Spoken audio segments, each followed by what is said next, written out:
I find it amazing. I have not told anybody, except for one. I told one person what the message was going to be when they sang. But I find it amazing that every time someone picks a song to sing, it fits in with what we're talking about that night. God is good, amen? God is good. He knows what He's doing. He can lead these things. It just blows my mind. Tonight, as I said, we're going to be talking a little bit about me and a lot about God and what He's done in my life. I titled this one, A Pastor Finds Peace, because my life was in chaos, and He brought me out of that. And I guess really I could just stop the testimony right there, and you get it, you get the point. I mean, unless you want to hear it. Okay. I was going to say, Jack has been just on the edge of his seat for the last 8, 9, 10 months waiting for this night. And if I don't go ahead and finish this off, he might get a little upset with me. So, and bear with me, because through the rest of the PowerPoints, I keep my notes on my computer. And as I went through this afternoon looking around and hunting, I found out that I did not have a PowerPoint for this with notes on it.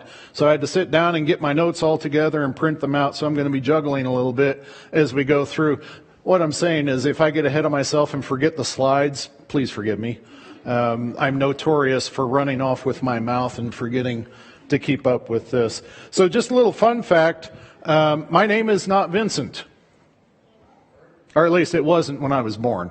You can't really see it there very well, but if you were to look in the cursive on this one, it says Vernon Travis Woolsey, and that is the name that I was born with. You see, when my mom was going through the labor process and the birthing process, my dad was celebrating in the bar, which that was what they did in those days, apparently.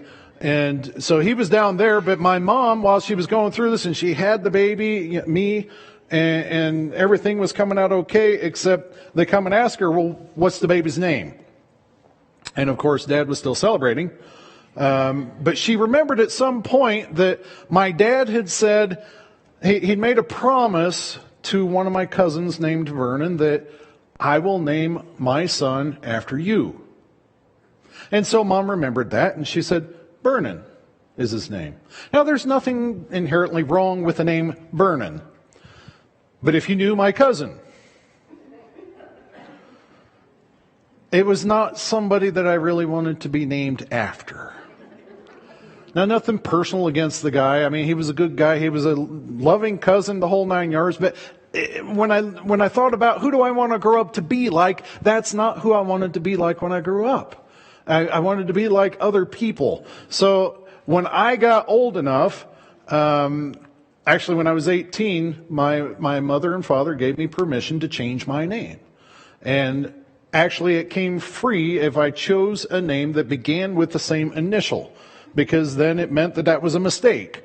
And so I was like, all right, well, I chose Vincent. So that is the name that you know me by now. That is the name that you call me, and that is the name that I answer to.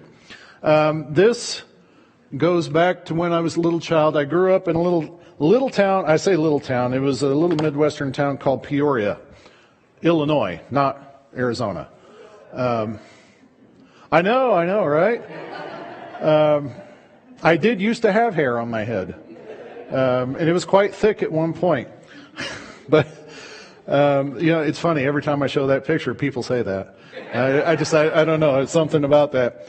But, it was like your typical Midwestern town. It had two sides. There was the good side of town and the bad side of town. And the good side of town had all the doctors and the lawyers and all the upper class people, the ones who had the real nice houses and the white picket fences and the 2-car garage and everything else. We lived on the other side of town, as you can tell from the buildings and the sidewalk. I don't know if you notice, I keep putting my clicker down, but actually, that floor is a plywood floor with no carpeting or anything else on top of it.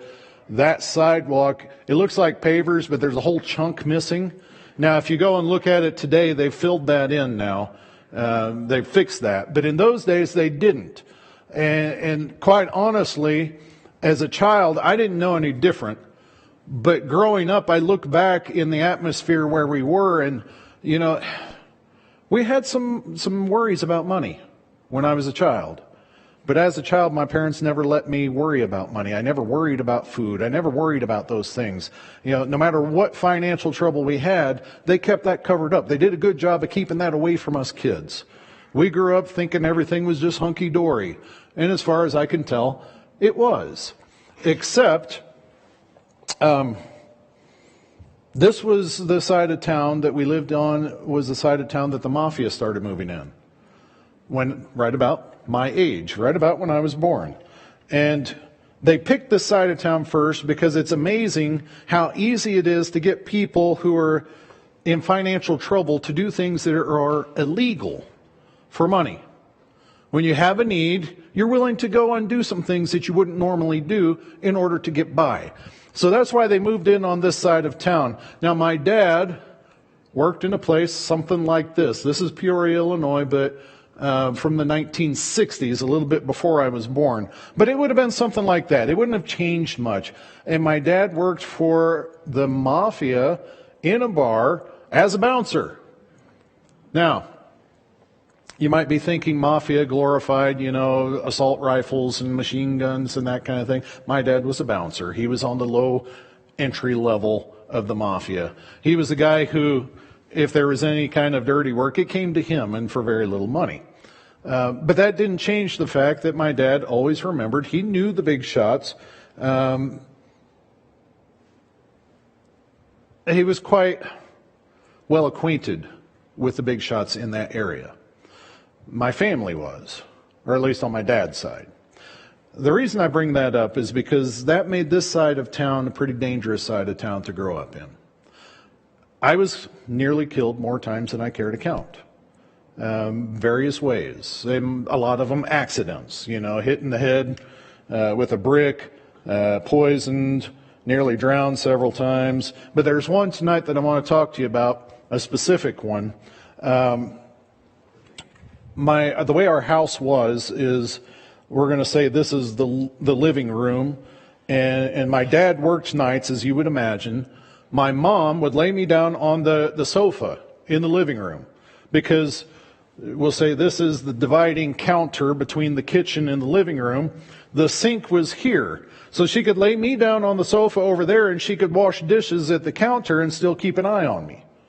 And so she laid me down there. I was very little, not quite 3. I was not quite 3 years old. I believe at this time my sister was a newborn, so she was already sleeping in her crib this particular night. This particular night, she's washing dishes, and things were going normal, except she just got this sudden weird feeling in her head that, why don't you go pick him up and put him in bed? Now, Mom never did that. She always finished the dishes first, and then she would carry me to bed at the same time that she was going to go to bed. This night, she felt differently. So she didn't get real excited about it, but she put down the dish that she was washing. She dried off her hands. She walks around the corner. She walks in. She scoops me up, and she's carrying me into bed. I'm already asleep. She's carrying me in, taking me to bed. And about the time where she gets where this counter is, all of a sudden a loud noise just erupted behind her. Now, as a parent, in the dark, in the evening, you hear a loud noise. What do?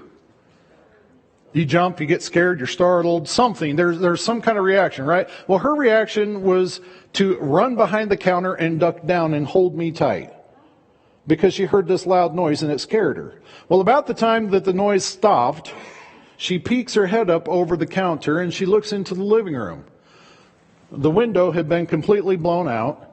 There were holes in the wall, and the couch that I was just laying on still had the fluff floating in the air.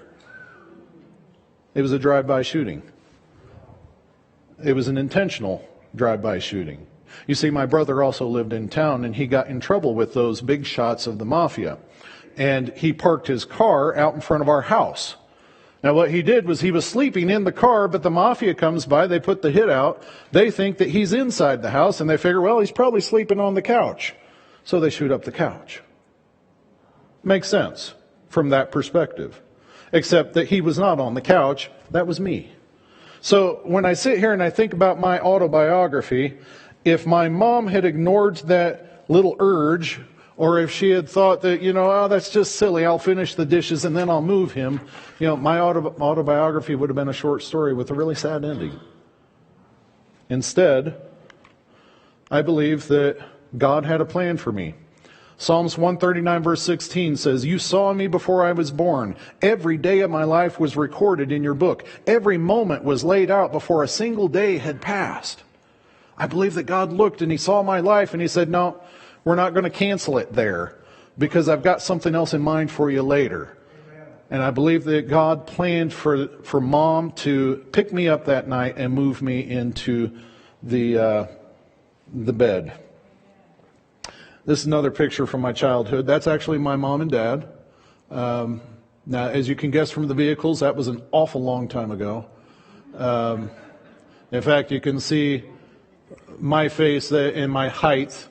That was quite some time ago. I was probably 7 there, about 7 years old maybe. Anyway, we moved not long after that. I'm just going to tell a story on my dad. My dad's passed away. I can tell this story. There's going to be things tonight that you hear that's going to sound like that my dad was a really bad guy or whatnot. And Dad got mixed up in a lot of things, but he had a lot of love in his heart. And he really loved his family. He really loved his kids. So I want you to remember that as I go through this. After that night, after the shooting, my dad, being Cherokee Irish that he is, was not one to take things lightly. And he went over to the mafia boss's house and put a shotgun in his mouth, breaking out his teeth, and let him know exactly how he felt about his house being shot up. It was a few days after that we moved. My dad had a little time to sleep on it and think about what he had just done. And so we moved to Missouri. Being in Missouri, this is several years later now. My mom and dad, you have to understand, my mom and dad were religious opposites at the time. Okay? My mom was a good Adventist girl. She grew up Adventist. Her parents were Adventist. She was Christian her whole life. She was one of the ladies she was the ideal. For my dad growing up in the Midwest, the guys were always told, find a good girl to marry. And it took a couple tries, but he got to that good girl, and that good girl was my mom. And so he married her, and he was the guy that was always proud. He was always bragging on his wife because she was a good girl. She was the woman that he would drive to church every week. He would sit out in the parking lot in his car because he wasn't coming in. But he would drive her, and he would drive her to the grocery store, and he would sit out in the car again. That was just the way his culture was. That's how he grew up. The men didn't do the grocery shop, and the men didn't go in and do this stuff. But his wife did. And so that's the way Mom and Dad were. So being religious opposites, it was interesting growing up because I got two sides of the story or a life here. Because Dad let Mom raise us in the church. It wasn't just Mom that he let go to church. He let us kids go to church too. And he always bragged on the fact that his kids were good church-going kids. Very well behaved, and always bragging on us for that reason. But it did put me in a position to where I did all the things that I was supposed to do. I was going to church. I went to, the Sabbath school. I went to church, became a junior deacon. I was in Pathfinders. Later I went to church school, then later went to the academy, and just doing all the things that people said, what a good boy he is. And there was always something nice about hearing that, but at the same time, there was always something in here that wasn't enough. It wasn't enough for everybody else to look at me and say, what a good boy, and how good he is. And that feeling, that missing something, I believe is what led me to make some strange decisions. And I say strange decisions because as you hear the decisions I was making, you're going to scratch your head and say, yeah, that was pretty strange. Because my mom and dad, after a while, separated. Now, it wasn't permanent. They eventually got back together and things were good. But they separated for a while. And a few years after they separated, I decided to move in with my dad. I was at that age. I wanted to be a man's man, and I wanted to do things with my dad. I wanted to go fishing, wanted to go hunting, wanted to, all the things that Dad did that were fun for a boy at that age. That's what I wanted to do. So I quit going to the academy. I moved out of Mom's house. I moved into Dad's house, and things were pretty good. Dad didn't make me go to church, and I was at that right age that I was fine with that. I didn't ask him to go to church. In fact, I went into the local high school. That's where I actually got introduced to drinking at 14 years old. Started drinking, started tobacco, started going to parties. I've reached the point, now we're talking about the strange decisions that I was making. There were times when I would not go home for a week or two. I didn't tell my dad that I was not coming home from school, and I would just be gone. And eventually he would call around to all the different people, and eventually he would find me, and he would let me know exactly how he felt about that, and I would come home. And then I'd be grounded for the rest of the school year, and that would last for a couple weeks until I decided it was time to go to the next party.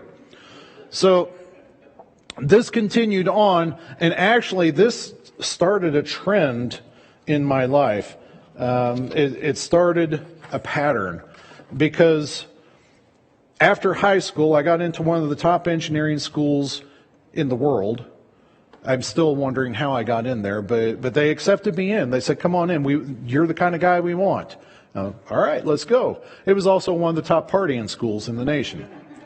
And so it fit right in, and it was right down the road, about 40 miles from where my parents lived. So it was really convenient for me to get into the best party school that was affordable for me. And so you can imagine where education went at that point. Top schools don't really tolerate too much partying. You have to get something up in here. And I was not doing that. I was having way too much fun. And I dropped out of that after a while so I could start a part-time job making minimum wage, because that had a future.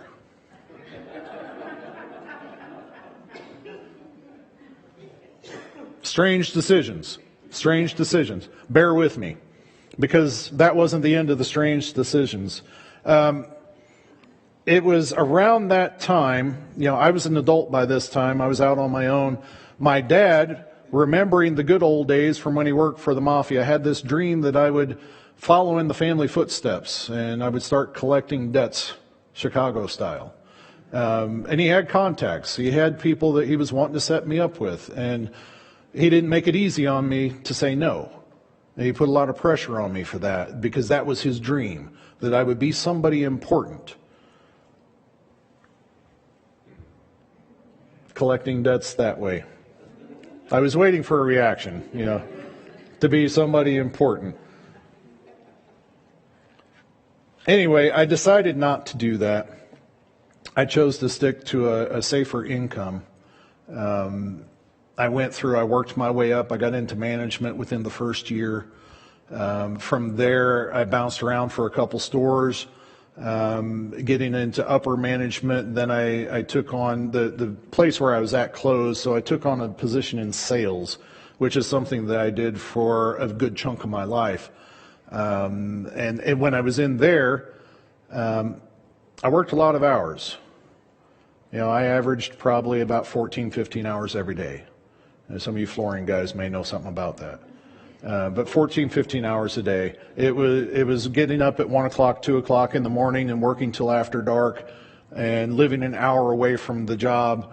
I was gone all the time. All the time. But it made good money. That's what it was about. I was making good money. And I was able to eventually buy a new house. I had a nice house. I had a couple nice cars, convertible. Everything was cool, could go on nice vacations. And I was basically, on the surface, I was living the dream, the American dream. I was living out, doing everything that I wanted to do, except I was working all the time. And eventually I found myself living by myself, without family. I had a few drinking buddies that I still hung out with. But it was an interesting concept, because the more I worked, the more money I made, the nicer things that I had, the less money I could afford to spend. It reached a point where I was working all these hours, I was making the most money that I had ever made in my life, and I couldn't afford to live week to week. I couldn't afford to pay my basic bills. It had reached a point where I'm falling further and further behind on payments on things, and I just could not grasp the concept of why this was happening. Because how can you make that much money and not afford to pay your electric bill? It just didn't make sense. And of course, the less money I had to spend, the fewer drinking buddies I had to hang out with. Funny how it works that way. How your friends quit hanging around with you because you're not able to go out and have fun anymore. Not the fun that they want. So it continued to get worse. And I kept feeling through all this that, again, just like in my childhood when I was doing everything right, that something was missing. Something wasn't right. There was something that I was supposed to have in my life that I wasn't getting. And I remember I would be driving on. Remember I said it took an hour to get to work when I wasn't speeding. It took an hour to get to work, and I would leave, and I'm driving, it's dark out, and this was back in the days when there wasn't that much traffic at that time of the morning. So I'm driving along and basically by myself for an hour on the highway. And as I'm driving, I remember I'd see my exits coming up, and I just kept looking down the highway like, maybe what I'm looking for is just to keep going. Maybe I just need to keep on trucking and just not stop, not look back, and see what God has, see what the world has for me. That was about the time when I was going through that. That was about the time when I realized something was missing was not something that I was going to find in money. It's not something I was going to find in work. It was not something that I was finding in my friends.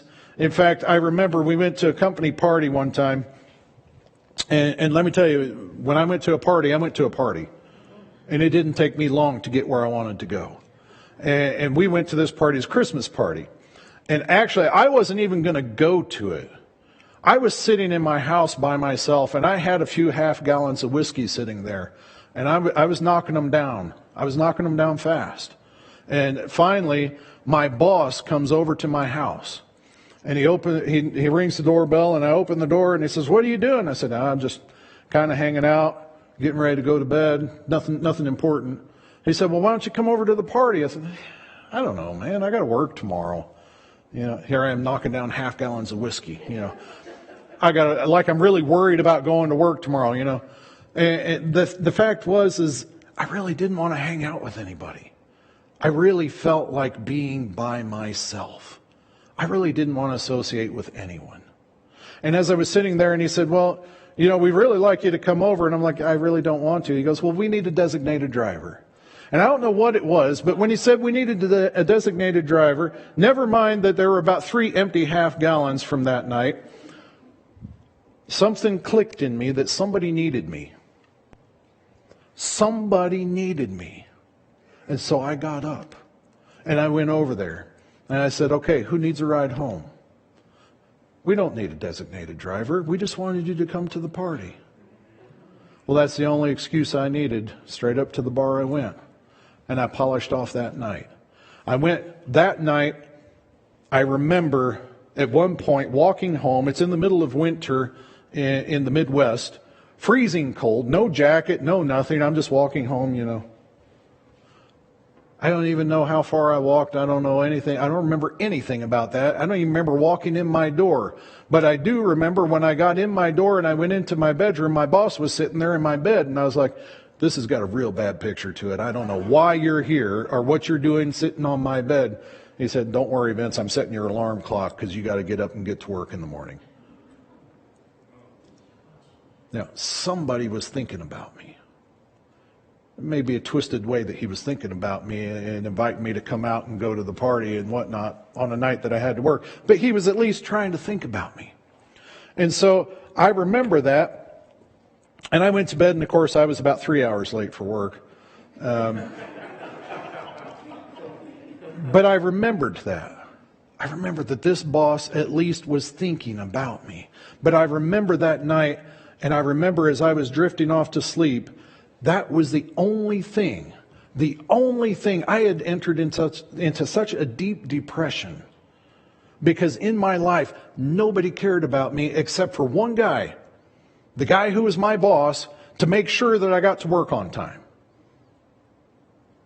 And in my mind, that was the only thing anybody thought about me. At that point, I really didn't care if I lived, if I died, if I went to work. I didn't care about nothing. I was ready to just drink myself into oblivion and be done. That was about the time that God tapped me on the shoulder.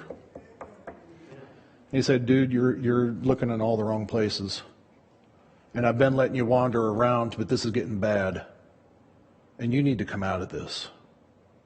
And there was something about the way that he was talking to me. He said, not actual words, please don't misunderstand, but in my mind, the way I understood him to be speaking to me is, you know what you need to do? You need to go back to church. You've been away from church for an awful long time. 24 years you have been gone.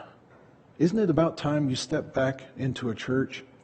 That's a good idea. You know, that's been my whole problem this whole time, is because this nagging in the back of my head that when I left, I didn't have any closure when I left church because I had friends back there and I left those friends behind. So this is what I'm going to do. I got this great plan. You know, I went to Goodwill and I got my jacket. Not this one. It's the one I wore last night. Still got the jacket. I mean, threads falling out of it. I've still got it because it reminds me. Okay? It's something to remind me. But I got that jacket. I got some nice pants. I got a shirt and tie. And I got myself dressed. And I have vacation the very next week. And I said, you know what? I'm going to, on my vacation, I'm going to go in. I'm going to stop by church. And somebody's going to say something to me. Or somebody is going to look at me wrong, or the preacher is going to condemn me from up here at the pulpit. He's going to preach one of those fire and brimstone sermons, and that's when I'm going to know it's time for me to do an about face and head right back out. I'll have my closure. I'll never have to walk back in the church again. God, that's a good idea. Because I'll finally be able to put it behind myself. Now, an interesting story about this church. This is the church that I walked back into. I'd never been in that church before in my life. But the funny thing, when I first moved to this city, we were looking for the house that I was going to buy. And we're driving along. I'm following my realtor. And we finally pulled into this parking lot. And we sit there and we're talking. And we get out our maps and our GPSs and everything. And we're looking, okay, this is where we need to go. In this parking lot, there was a building being built there. And he said, yeah, somebody bought this property, and I think they're putting in a funeral home or something. Guys, that was the Seventh-day Adventist Church. Don't let the irony go past you there. Never let your church be looked at as a dead church, as a funeral home. But that was the parking lot that we pulled into, was this church. At that time, I was not looking for a church. But when I went to look up a church to go back to, it led me right there. And I was like, I know this place. I've been there. I've been in their parking lot when they were building this church. And that was, to me, that was a little bit more than coincidence. So anyway, I went into this place, and I'm listening to the preacher preach that day, and I'm looking at everybody, and I'm waiting for that one cross-eyed look or something. And it never happened. But I remember as I was walking out, there was a lady standing there, and she said, well, we're sorry about the quality of the sermon this day. The pastor will be back next week, and it'll be a good quality sermon. And I thought, well, it wasn't a bad sermon. It's just, you know, I didn't get what I was looking for out of it. So, okay, I'll be back next week. When the pastor's there, then he'll preach the condemning sermon so that I can turn around and go and never come back. And so I showed up, and he didn't. He did a good job too. And I kept going back, and I kept looking for this. I didn't stop to talk to anybody. I didn't want to make friends. I didn't want connections. I didn't want networks, nothing. All I wanted was that one excuse to turn around and leave and never come back. Ever. Well, this one time I went in, I saw a guy, he was preaching, never seen him before, looked a little Norwegian. And the joke about that is everybody guesses he's Scandinavian, turns out he's Mexican. Fiery red hair, wider skin than my own. I mean, you never guess that he was Mexican. But anyway, he was Mexican, and he was preaching this sermon. I remember he was preaching on the prodigal son. And I was sitting there thinking, I can't relate to this. You guys are supposed to catch on at that point that there's something amiss up here. But I remember I was thinking, I don't relate to this prodigal son story at all. But you know, he's a pretty good speaker. So I stayed and I sat and I listened. I mean, he's making good theological points and he's walking us through the story, and this means that and this is going on. He had good illustrations. And as he was bringing all this out, I started getting wrapped up into his sermon, into his message. And I started forgetting about looking for attacks. I started forgetting about waiting for a reason to leave the church. I started getting engrossed in his sermon. And it finally reaches this point. I'll never forget, I was sitting up, nobody's sitting there right now, but in direct line with you, sitting in the third row back. I was sitting right next to a window. And I was sitting there on purpose because I could stare out the window. It was a nice view. And as I was sitting there, I remember he's preaching and he stops and he looks right at me. And he smiled and he said, "Isn't it wonderful that we've got a Father in heaven that no matter where we've been, no matter what we've done, we can always come back to Him and He accepts us as we are?" And I remember I sat there glued, like staring at him. Did you just say what I thought you said? Because for the first time in about 25 years, I realized that God was talking to me, directly speaking to me. And he went on with that sermon. He kept going on, and I couldn't tell you what the rest of the sermon was about, except it was about the prodigal son. That's all I know, because my mind was glued to that moment. Time stopped for me. I stopped there, and I prayed the most simple prayer of my life. I just looked up at the roof because I couldn't look through it. I looked up at the roof, and I said, "I hear you. I'm sorry." It was that simple of a prayer. I hear you. I'm sorry. Because that was the moment that I realized I was the prodigal son. I was the prodigal son. I was there, the living illustration of the prodigal son. I was the one who had left. I was the one who got myself down in that pig pen. I was the one who was working there, who was running out of money. All my drinking buddies had left. I had nothing going for me. I was completely and utterly lost. And something in my head, the voice of God or whatever it was, is what led me to walk back into that church. And just like the prodigal son, my motivation may not have been the right motivation, but it got me to go back to the Father. Amen. And it got me there. When I got back to the Father reasoned with me, and He made me understand that I was precious in His sight. Filthy, dirty with pig slop all over me. Not literally. Filthy, dirty with pig slop all over me. And He wraps His arms around me. And He hugged me in tight. And He said, "Welcome home, son." There is nothing that will ever get me to forget that moment. And I'm going through, I told you I get ahead of myself here. So at this point, excuse me, that's about the time that you would think that everything was a bowl of cherries, right? I mean, I'm back in the Father's house. I'm good to go. He's got that robe of righteousness for me. He's got that ring on my finger. I'm accepted back as a son, not as a servant. So everything is hunky-dory, right? If only. If only. Because, oh, by the way, I forgot to tell you. You ever been in a sermon and you hear that one point that you knew was just for you? Like I said, I knew that God was talking to me at that moment. Well, you know how the pastor always stands back, or the speaker always stands back at the back, and as you're leaving, you go and shake his hand and, "Nice sermon, pastor, and thank you, God bless you, have a good day," and you go on your way.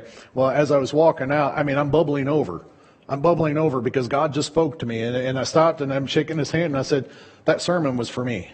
And he's like, "What?" I said, "That sermon was for me." And so I told him the same story that I just told you. And he just kind of put his head down, and then he looks up at me and he says, "You know, when I wrote the sermon, that was not in the sermon. I didn't know why that came out of my mouth." And he said, "Quite honestly, I don't even remember looking at you." I told him, I assured him, that was for me. God was talking to me that day. So, instead of everything being a bowl of cherries, it was not. Plain and simple. And you remember that job that I told you that I was working all those hours and making all that money and unable to find a way to pay all the bills. I was working here, and I reached a point where I was getting pretty proud of myself, because I would get up at 1 o'clock on a Saturday morning, and I would run all day long, and I would get done in time that I couldn't make it for Bible study, but I could make it to church. And man, did I have a feather in my cap, because I am here at church every week, not missing a thing. People are starting to get to know me. They're calling me brother. We're going and hanging out after church. We have the fellowship meal. We're going on hikes, and everything's hunky-dory. They're even talking to me. We're thinking about making you an elder. And I'm like, I'm not old enough to be an elder yet. And besides, I knew down in my heart that there was something not quite right. Because my Bible teaches that our Sabbath, the Sabbath that we observe, is from sundown on Friday night till sundown on Saturday night. And we take that time, that's what we believe, we just take that time and we devote our time to our relationship with God. And we don't let distractions get in between our relationship with God during that time. And that's why you see us, we went to church today. That's why we believe that way, because that's what our Bible teaches. And I found myself struggling because I knew this was a distraction for me. This was coming between me and my God. Because I don't know what your workplaces were like, but in my workplace, the jokes, the conversations, the extracurricular activities, not one of those were godly. And can you imagine, you're trying to focus your relationship on God, and you got this joke going over here, and then you get this guy talking about the story that doesn't include his wife, and you got this one going on about this and that, and all these things going on. How can you focus on God? It was impossible for me to focus on God.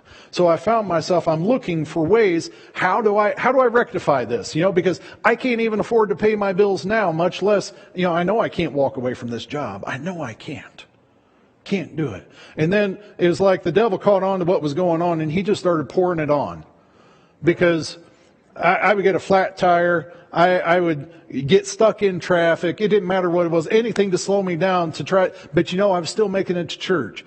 Well, this one day, I got on my truck, it's a Saturday, I'm going out, and I had this restaurant. Now, they serve burgers, and as you might expect, if you order a burger, you expect it to come on a bun, right? That's just standard. Well, they didn't give me any buns for this restaurant. Not one. And I'm praying. I'm like, Lord, let there be enough to get them through the whole weekend. Let there be enough, because I don't have time to go to the bakery and pick it up and bring it out to them, because I'll miss church. And so I run all the way over there. I get there and I run in the back door, and I'm looking around and I'm like, they don't even have enough to get through today, much less the weekend. And I'm trying to figure out, what in the world am I going to do?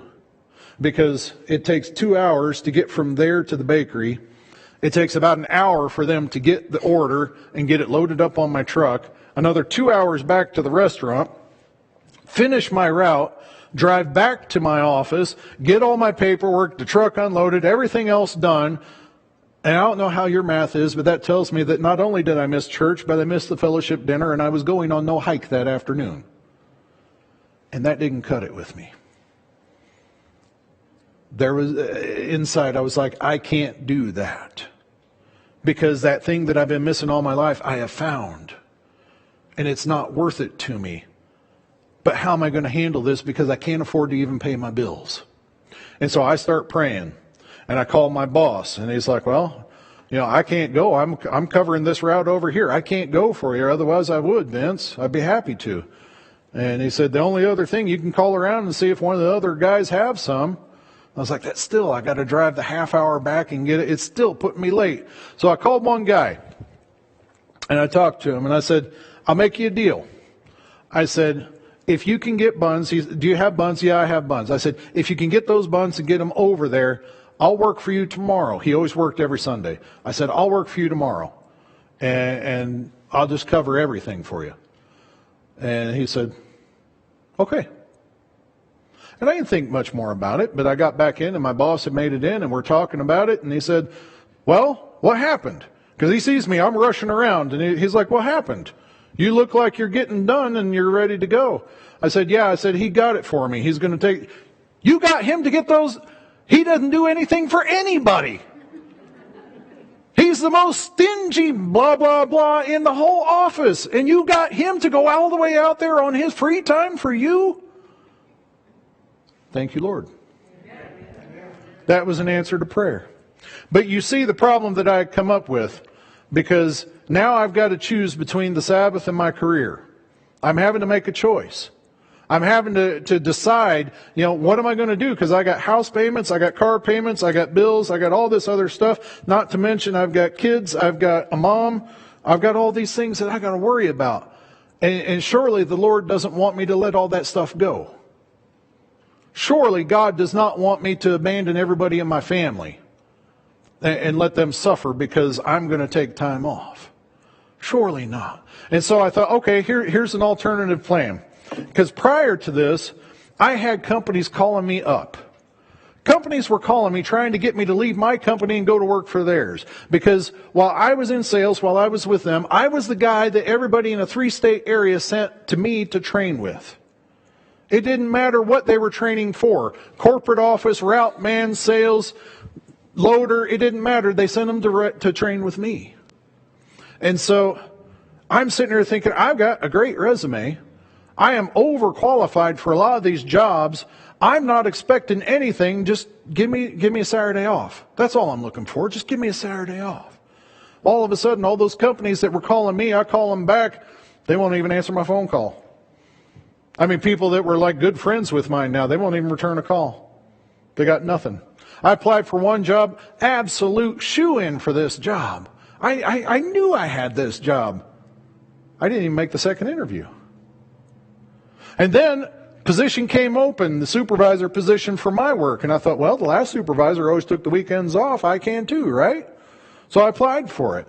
I sit down, I'm in the interview, and I'm talking, and I mean, it was one of those kind of interviews. They're not just asking you questions, they're making plans for the future. And they're sitting there, they're having the conversation between HR and the district manager and everybody, and we're talking, and, well, yeah, we can do this, and what about this guy? Well, this is what I would do, and blah, blah, blah, and going through. And I got this feeling, I'm like, I've got this job. We're sitting there, we're making plans. They've already got plans for me. I'm thank you, Lord, for this. And so they said, so do you have any questions? I said, well, just one. And I was telling myself, keep your mouth shut. You got it. Keep your mouth shut. Just take it and go. And for some reason, my mouth opened and out it came. I need to have Saturdays off. What? I need to have Saturdays off. Last supervisor had Saturdays off. He took Saturdays off too? Boy, am I glad he quit. We never need... You get the idea of what was going on there. But he looked at me and he said, Vince, that will never happen, ever. Man, you want to talk about your everything just hitting the floor. And I waddled out of there about 2 inches tall, feeling like there is no answer. Not one. So I sat there for probably 3 or 4 weeks wrestling. What do I do? What do I do? And I'll never forget, I was talking to this older lady, and I never even brought it up in the conversation. She just looked at me and she said, Vince,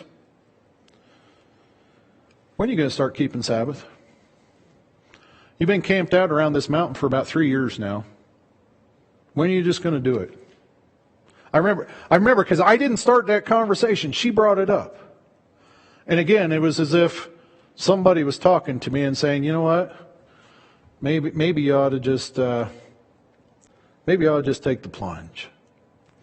And so I took that and I went about another week and I wrestled and I just knew. I knew. And it was my day off. I called my boss, the one who got the position instead of me. I called him up. I said, listen, Brian, you know I've been wrestling with this for some time, and I said, I'm going to have to turn in my 2 weeks' notice. And I expected all kinds of ammo being fired at me. Instead, he said, Vince, you're one of the best salesmen we've ever had. I hate to lose you, but I understand. I felt about 10 years younger, 20 pounds lighter. I was like, I couldn't believe that it went that smoothly. And I got off the phone and I was like, all right, now everything's going to be a bowl of cherries. Everything's going to be just hunky-dory. Because now that I've stepped out in faith, God's going to deliver something. Let me walk that back a little bit. Because I sat there, and I sat there, and I sat there, and I'm sitting in my recliner, and my front door had this big window. And I'm sitting there in my recliner, and I'm staring out the window, and I'm like, Lord, what am I doing? What is this that I'm going through? Are you even real? Am I doing this for a purpose? Is this all just some kind of game? And I remember as I was talking to him, I remember thinking about it, and I was like, well, I've been in sales now for almost 20 years. And I've heard of these people who go running around, and they're called literature evangelists or call porters, depending on how old you are. And they take these Christian books and they go door to door and they sell these Christian books. And I was like, well, I guess that's something that I could do. I've got experience in sales, but that won't work because I need money to invest in it. You got to buy the books before you can go out and sell them. You got to supply your own inventory. So, as I was thinking about that, this time I believe it was God's voice. And I heard, do you trust me? Of course I trust you. I trust you with everything. That's why I walked away from my job, because I trust you. Then buy the books. But what if I'm wrong? What if I can't do this? What if I'm not good enough? I don't have any training in this. I've got sales, but it's a totally different kind of sales. I don't do door-to-door stuff. I work with established accounts. I don't go in cold calling people. Vince, do you trust me? Yes, sir. Buy the books. I had enough money in my account to buy 2 cases. 2 cases. Sorry, guys, we're going to go a little over. I hope you don't mind. I had enough for 2 cases of books. And that meant I skipped my electric bill. I went ahead and bought the books.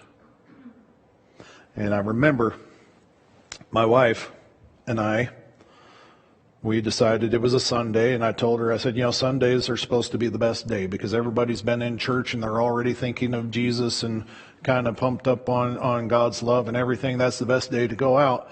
So we set that Sunday. We're going to go out this Sunday.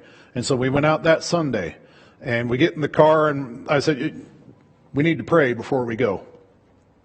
And so we prayed, and then I got my hand on the ignition, and I started turning it over. She goes, honey, do you know what today is? Yeah, it's Sunday. That's why we're going. It's Super Bowl Sunday.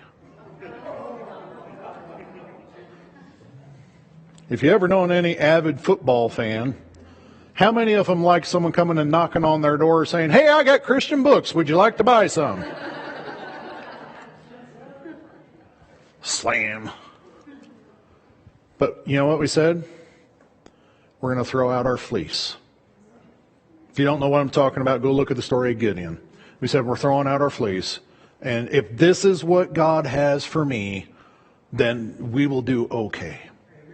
And so we got out. And I'm going to use these as my example because these are the 5 books that I was selling. I had sets of these 5 books here, and these are the ones we're going to give away tonight. But I had these books, and I had them in boxes, and I'm going out, and she went with me. We're going door to door and ring the first door, and you could hear the Super Bowl on the pregame show, and nobody's coming to the door. So we go to the second door and ring the doorbell, and this lady answers the door, and there she is. She's on her phone, and she's just talking away. And I mean, I've never heard anybody talk so much without pausing for a breath. And she kept going, and I've got my spiel memorized, but I'm old enough that my memory isn't all that good. And I'm like, lady, you got to get done because I'm going to forget what I'm supposed to say. But she keeps talking, and finally she stops and she goes, sir, you have books in your hand. Yes. I want them. How much are they? She bought the whole set. All right. This is working out. Well, as I said, the bowl of cherries really never comes along when you're walking on God's path, because the whole rest of the side, not one single soul would open their door. Not a soul. But we're walking along, and I need to flip some slides here, so bear with me. We're walking along, and, oh goodness, I skipped the whole story. That's okay. Because I'm looking at the clock, I cut about 20 minutes out. That's okay. So I'm going along here, and I see this gentleman on the other side of the road, and he's got his dog. He comes out, you could tell the game hadn't quite started yet, and he's taking the dog out to the bathroom in his yard before the game starts, and he's just kind of standing there, moseying around while the dog's doing its business. And I just got that little voice in my head. It reminded me of that story in the Bible where Jesus comes along and he says, cast your net on the other side. I'm sitting there, I'm looking the other side. Honey, we got to go to the other side. Well, but honey, you told me we got to go on the same side and do the whole street so we can mark it off our map and we don't forget where we were. I said, he is standing in his yard. Nobody's answering their doors. We need to go over to the other side. So I led the way. Here we go. We march across to the other side. And as we're going up, I remember I'm marching right up that sidewalk, right up to him. And I remember that I get up to the guy and I'm talking, and I said, my wife and I, and he's looking kind of funny, and I look over my shoulder. She's back there in the street because she saw a dog with teeth like that. She just stayed back there holding the books. She's like, you go ahead.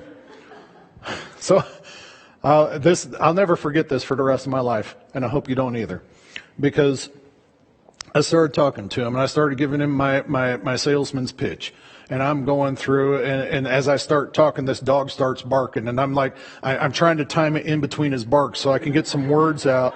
And this dog just keeps going. And finally, I'm like, I just stop, and I look at the dog, and he stops and looks at me. So I start talking again, and he starts barking again. Now, I told you, strange decisions. It took me about 5 times before I caught on, that this just isn't working. And the guy's telling me, he goes, I'm sorry, I can't understand and the game, And I just said a real quick prayer. I was like, Lord, you know what this means to me. You know we need this. And I can't get a word out to this guy. Even if he doesn't buy anything, I'm stuck here. I need to get to the next door and see if maybe they'll pick something up. And so that dog all of a sudden whimpered, and he laid down, wrapped his tail around his legs, and he just kind of looked up at me with those puppy dog eyes. No barking.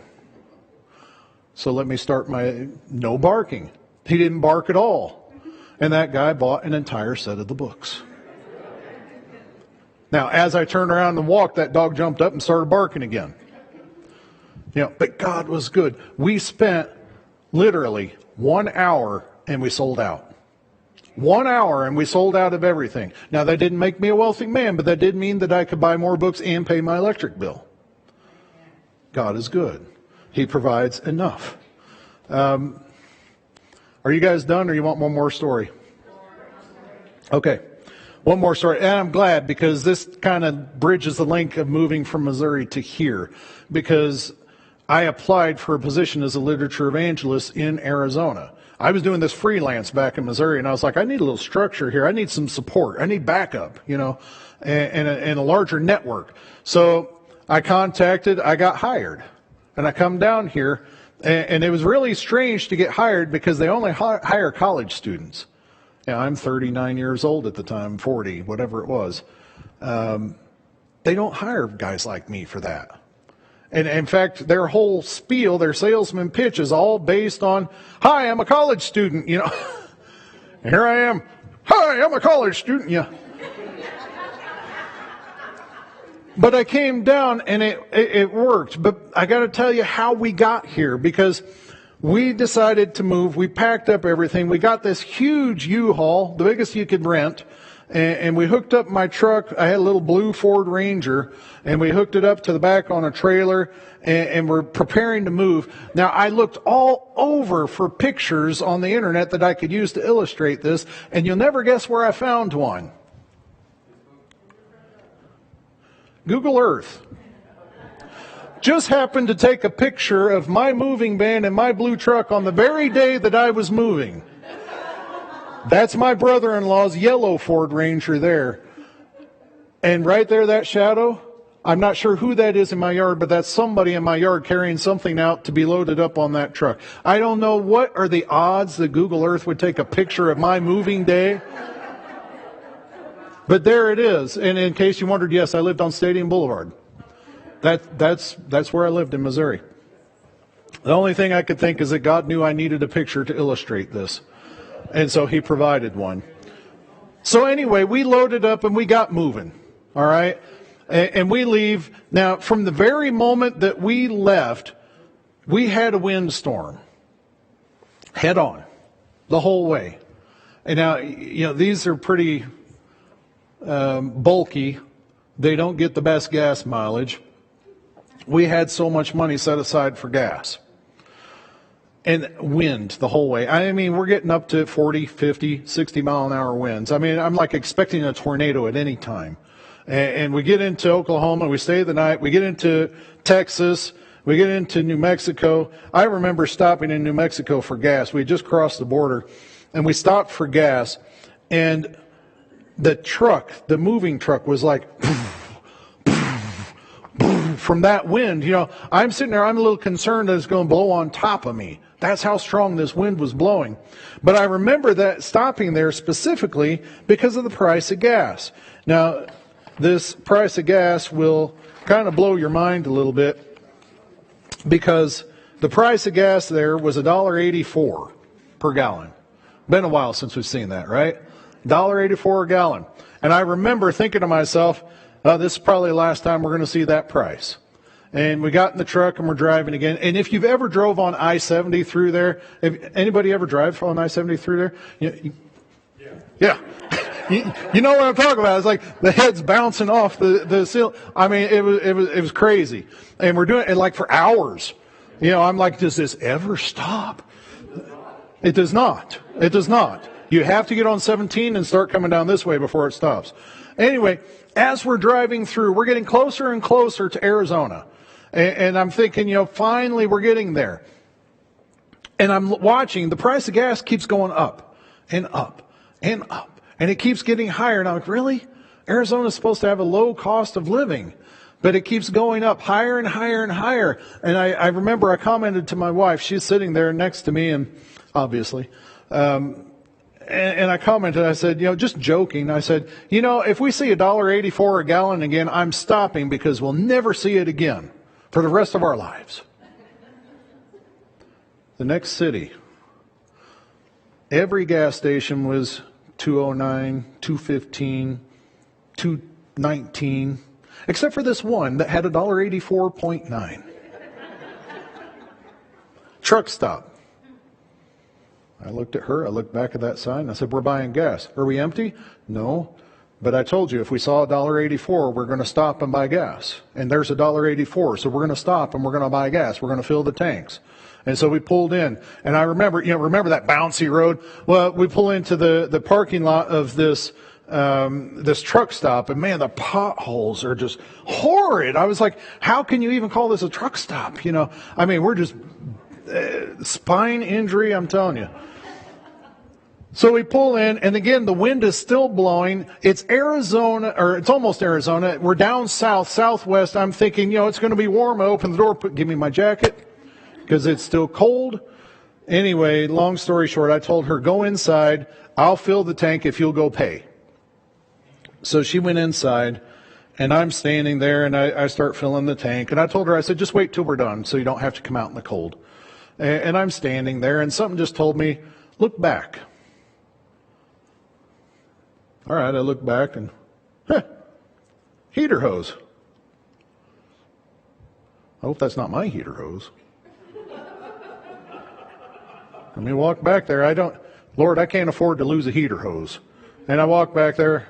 No, it's not my heater hose. This is a brand spanking new heater hose. It's laying on the dolly, the car dolly, right underneath the hood of my truck. It's just laying there across there. I don't know how long it's been sitting there. I don't know where we picked it up. I never saw it. You know, we're driving on that highway. We saw all kinds of tumbleweed, but we never saw a heater hose. Yet there it was sitting there.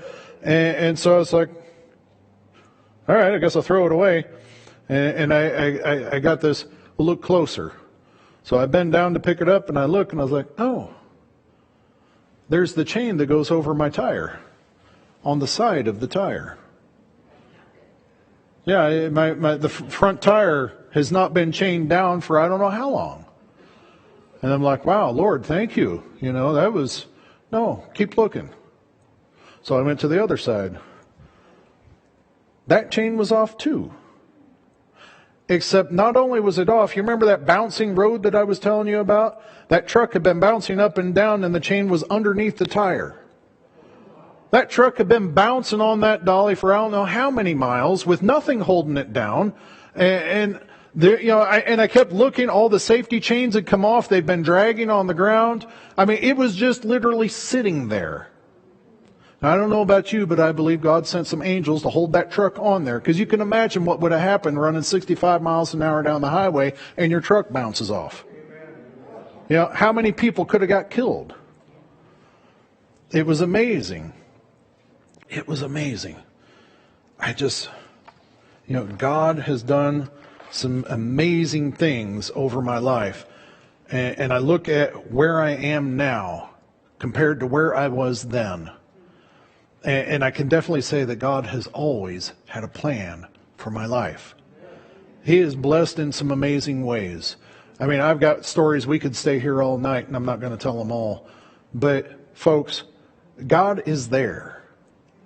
It doesn't matter where you are. It doesn't matter what you go. It doesn't matter what you're doing. God is there. And He is waiting for you just to acknowledge Him. Because He has so much He wants to tell you. He has so much that He wants to do for you. He has so much of a relationship that He wants to have with you. If you'll just let Him.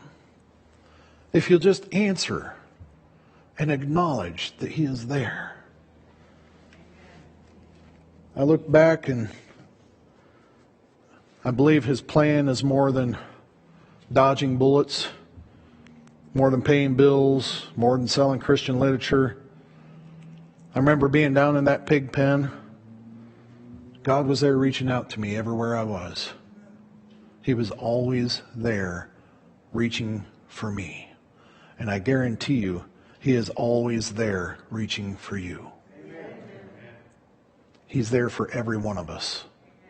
God has a plan for your life. God wants to do special things in your life. But unless you listen to Him, unless you accept what He has for you, you will always live your life wondering what's missing. What am I missing in my life? And you'll always live it looking around for different things, for different answers, for different solutions, and never finding them. It isn't until you answer the call of God. And the call of God is quite simply this: come to me. I will take care of you. Let's bow our heads. Father in heaven, we thank you for your eternal love, your crazy love, a love that has you do things that blows our minds, love that even our strangest decisions that we make, you overlook. The craziest things that we do, you wipe away. No matter how dirty we get, you clean us up. And all you want to do is put your robe of righteousness on us and bring us home. So I pray, Father, tonight, if there is anyone out there who has not accepted you, who is missing you in their life, that they would take a different look at you. That they would see that you've been right there beside their shoulder the whole time, just waiting for them to look up and see you. And I pray they would see you. And I pray that one day each one of us will all stand up in heaven around a tree or something, sharing these stories of what you have done. And not only that, but you sharing stories that we never knew happened when you saved our lives. We pray this in Jesus' name. Amen. Guys, if you got your cards, I hope you filled them out, because we are going to do a drawing. Good, you got them, fill them out. Before you turn them in, though, before they collect them, I'm going to ask you a question. If you want God in your life, if you want God to write a special page in His history about you, I want you to write something on the back of your card to that effect, that you just want to be part of God's story. And whether it's a page or a whole chapter, that you want to be in God's autobiography. Quite simply. I'm just going to ask you to write that down. We're going to collect those. And again, how many of you have been blessed? Has anybody been blessed? Again, we're taking donations. The donations go to counter the cost of this series. None of the donations go to me. None of the donations go directly to anybody in the church, but they just go to counter the costs. If you feel this was a blessing for you and you'd like this blessing to continue on and open up more programs, then just give as you have been blessed. Tonight, as I said, we're going to give away one of these. And let me give the case for faith. Tonight's story had a lot to do with faith. So we're going to use the DVD, A Case for Faith. It's by Lee Strobel. He's got a few good DVDs out there, and I'll just encourage you, if you take this home, to give it a watch. It'll be worth your time. If you take this home, as you can see, it'll take a little time to go through this. But this is Earth's history in 5 books. Earth's history from the beginning all the way up into the future when Jesus comes again. Everything you could ever want to know about what God's plan is for this earth is in this set. It'll take a little time to go through it, but I encourage you to read it. It'll be worth your time. And they're still collecting, so that's fine. Let's run over tomorrow night. What is tomorrow night? Sunday night. We're going to do, let's do Resting in Peace tomorrow night. That already sounds ominous, doesn't it? I thought, I don't know if I want to come to that one. Believe me, you want to come to this one.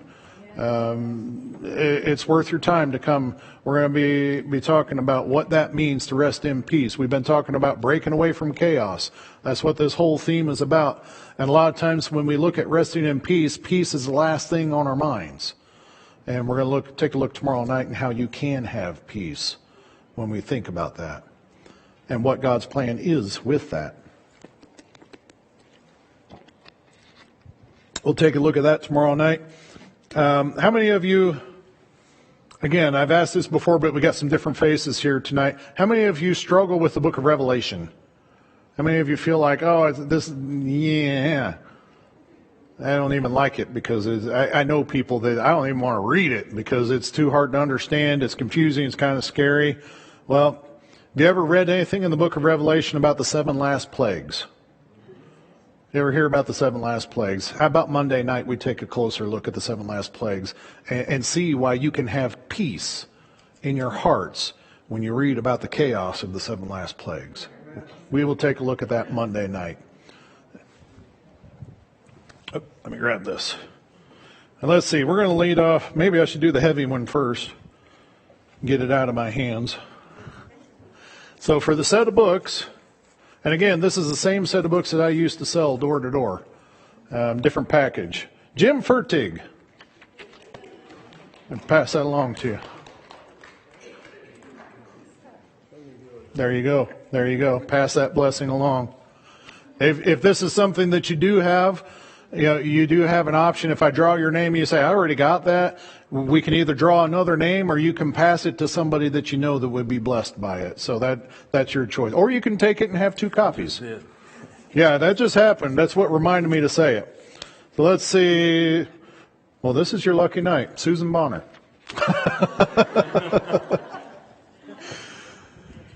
This is your lucky night. Let me put those back in there. Again, guys, you'll notice we keep putting those slips of paper back in there. That's because at the end of all this, next Saturday night, earlier than this, we're going to have like a little celebration, maybe a little dinner, maybe a little music with the bluegrass band, maybe a little sitting around and talking about this series and your experiences with it, especially guys like Alex who got baptized or some of the others who are talking about it. Anyway, it's just going to be a good time, but I want you to be there because all those slips of paper that got turned in is an entry for an iPad mini. Okay, we're giving away an iPad mini. And not only are we giving away an iPad mini, there's a Bible study software out there called Logos. Have you heard of Logos software? Good stuff.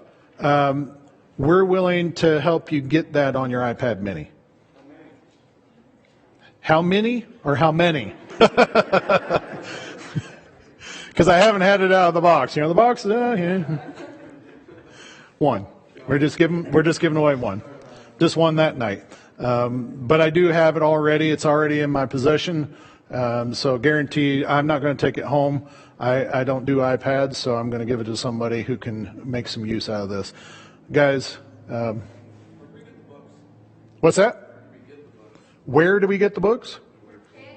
Where can we get the books? You let me know if you want the books and I'll get them for you. How about that? Fair? Okay. Bring you up three sets.